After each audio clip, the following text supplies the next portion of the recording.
Hi there. So I thought we'd look at a few more practice problems with our particle motion that we've been working with. Remember, if you have not seen my 5 commandments of particle motion video, it's definitely one that you want to take a look at. I'm going to link it in the description below so that you can go back and take a look at it if it's not something that you have seen before. Let's go ahead and take a look at this problem here.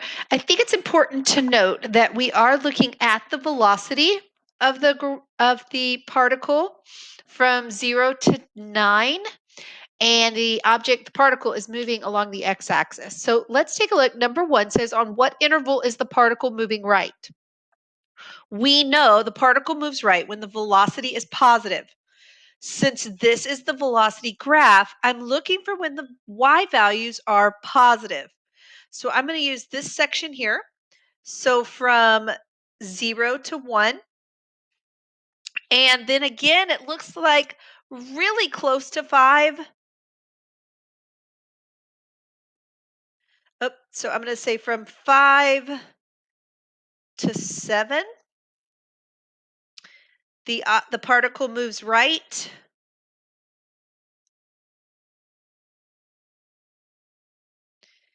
And that's because the velocity is positive. Okay. Part 2 of this is, when does the particle move left? So that's when the velocity, the y values here are negative. So that's going to be from 1 to about 5. So the particle moves left from 1 to 5 because the velocity is negative. Okay, so when does the object slow down? So speed would be decreasing, and that's going to be when the velocity and the acceleration have the same sign. Okay, so here's what we're looking for. We need the y value and the slope of this graph to have the same sign. So let's look at when the y values are positive and the slope is positive. So where are the y values positive and the graph is also increasing? So that is from here to that top there. So from about 5 to 6.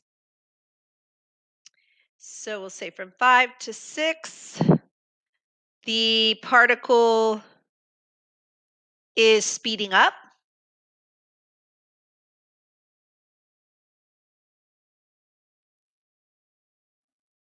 Okay.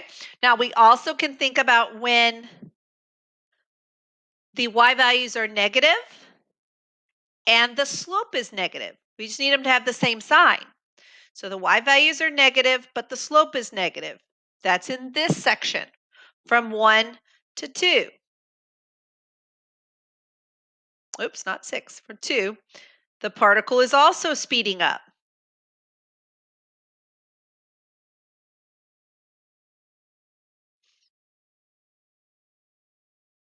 Okay, can't write today. That's okay. Now, for it to be slowing down, we need the opposite. So we need the velocity to be positive and the acceleration to be negative. Oops, negative. So we need the y values to be positive, but we need the graph to be decreasing. So that's going to be this section and this last section there. So this is going to be from 0 to 1 and from 6 to 7.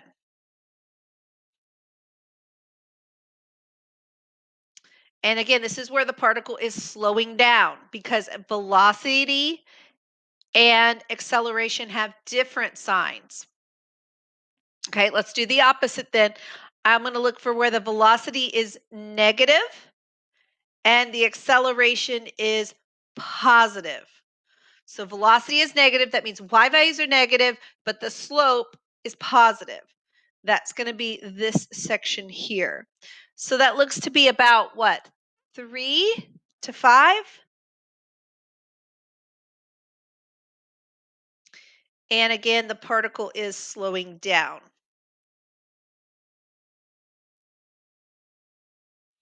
Okay, let's look then at number 3.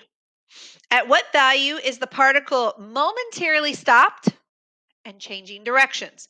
So this is where the y value, the velocity is 0, but the acceleration is not equal to 0. So I need velocity to be 0 and acceleration not be 0. So that's going to be at 1 and at close to 5 there. Now notice the velocity is 0 here, but the acceleration also is 0. The slope is 0. That's why I'm not including it for this answer here. So I'm only answering with 1 and 5.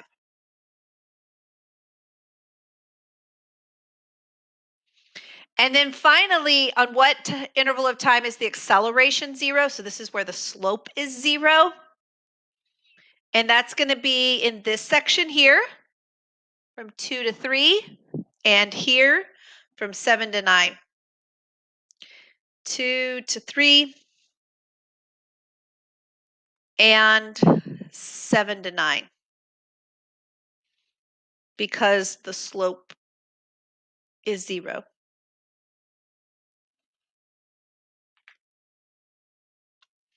All right, let's take a look at another graph then. This time we are looking at the position graph. Very important that we know which graph we're looking at, the position graph, and we're going to use that to answer 5 through 9 here. Notice the position is measured in centimeters and time is in seconds. So this is asking for what intervals of time is the particle moving to the right. Okay, so this is where velocity is positive. So on this graph, that's where the slopes are positive. So we're going to use a slope positive from 0 to 1.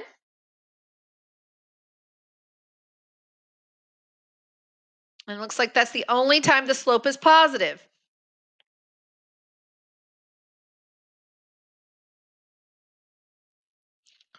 Okay, number 6 then, when is it moving to the left? This is when the velocity is negative. This is when the slopes are negative. So that's from 2 to 3, and again from 5 to 6. So 2 to 3 and 5 to 6, and that's because the slope is negative.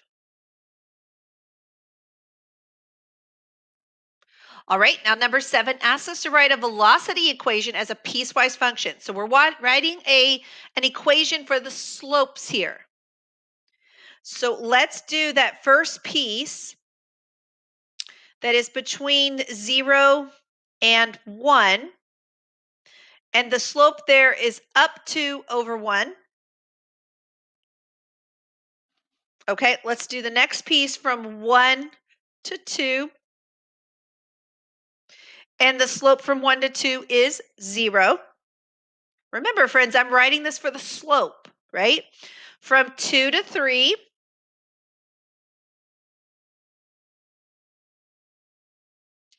My slope is going to be down 4 over 1. So negative 4 would be my slope. And then I'm going to do a slope from 3 to 5. And my slope there will be 0. And then from 5 to 6. My slope would be down to right 1. So that's going to be negative 2. Again, I'm just writing for the slopes of each piece.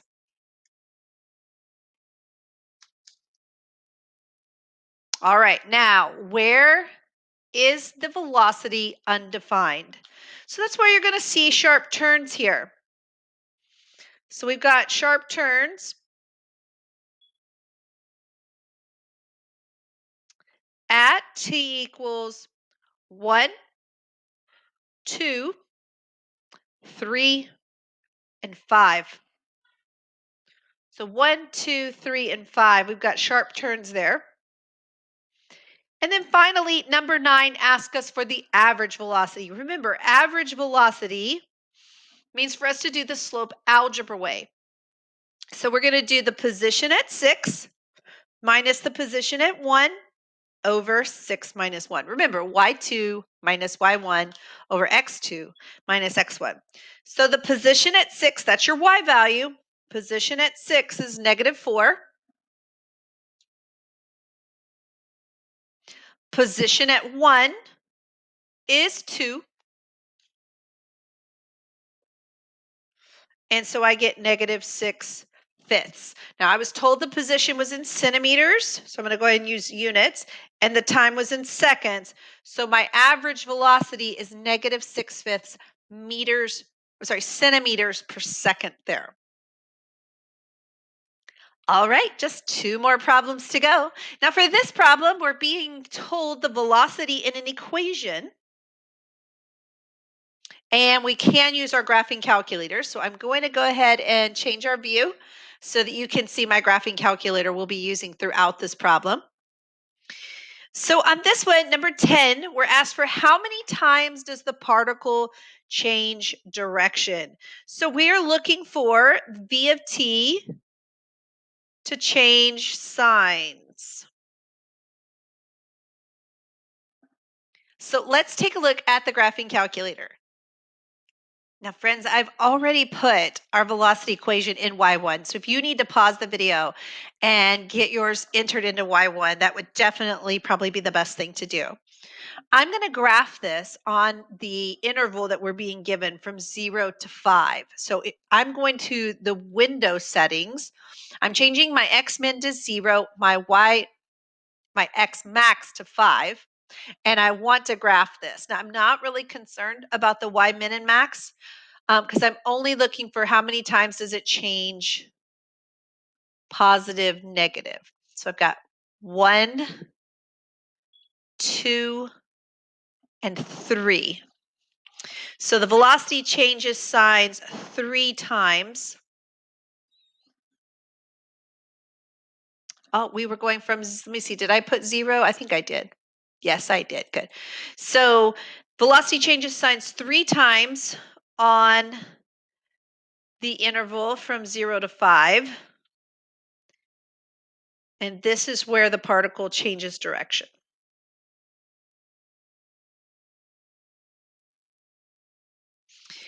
So this is how you're going to use your calculator to do some of the analysis. Okay, now we're being asked for the value of v prime of 2. You're going to actually use the calculator to give you this value. So v prime of 2, we're going to use the second trace feature. Second trace, use option number 6 for the derivative. When you do that, the calculator doesn't appear like it's doing anything. You just need to type in the value you want and you press enter. And we're told that the derivative is 1. Oh, look at what we're told. 1.5196 e to the negative 6. Now that means scientific notation.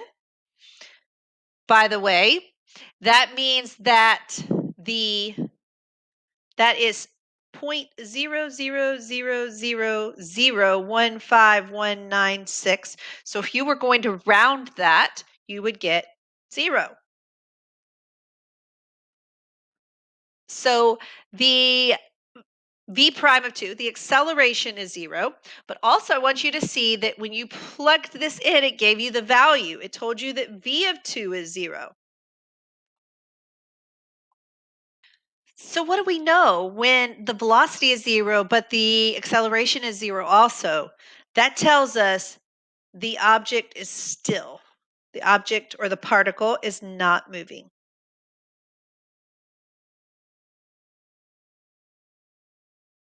It's not like taking a break for a moment and then changing directions. It's not moving at all. And that's because the velocity is 0 and the acceleration is 0. All right, now we're looking for the average acceleration. That is the slope algebra way. So we're doing the average acceleration, which would be the velocity at 3.5 minus the velocity at 1 over 3.5 minus 1. Now remember, we've got our calculator already set up with the velocity equation. So let's use it to find these values. We'll use the second trace, option number 1 for value. We'll put in 3.5. And that gives me 1.696. Then we'll do the same for 1, second trace, option 1, put in a 1. And that gives me negative 0.416, all divided by 2.5. And then you can go and go back to your home screen and do these calculations. I just use a little for function for mine because it makes it a little bit faster. So I got that the average acceleration was 0.845 there. All right, just one more problem to go. Notice that we're working from a graph again, and this time we are being given the velocity graph. And the velocity is being measured in feet per minute. I think that's important. So it's asking me for v prime of 4. So that's saying, what is the slope of this graph at 4? The slope of this graph at 4, well, this is a line segment, okay? So we have to use it.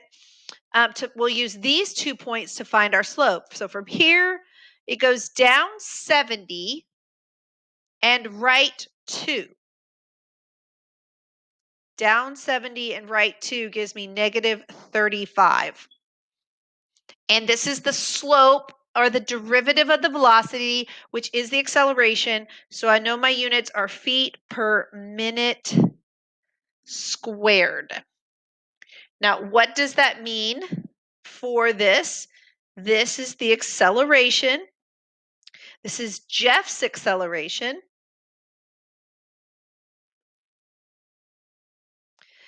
At t equals 4 minutes. Okay.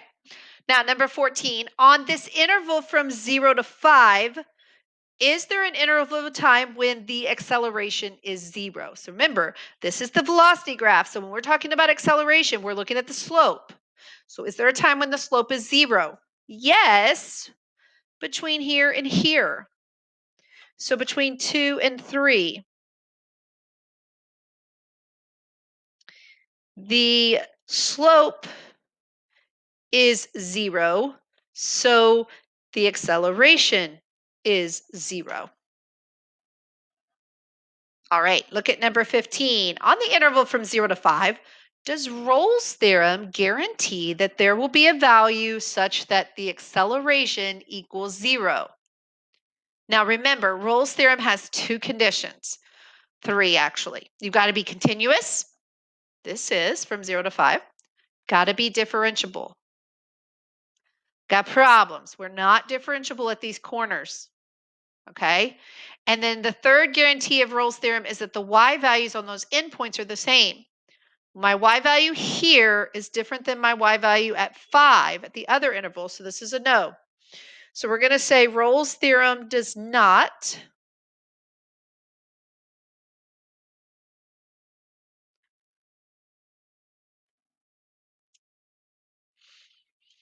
because v of t is not differentiable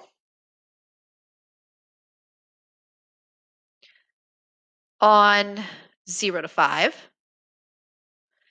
And v of 5 does not equal v of 0. So that'll cover both of them for us. Okay, for the last question then, it says at some point, Jeff realizes he forgot something at home and has to turn around. After how many minutes does he turn around? So remember, velocity is your dictator on changing direction. So if your velocity changes from a positive to a negative or a negative to a positive, that's where you change direction. So Jeff changed directions right here when he changed from a velocity being positive to velocity being negative. So Jeff changes direction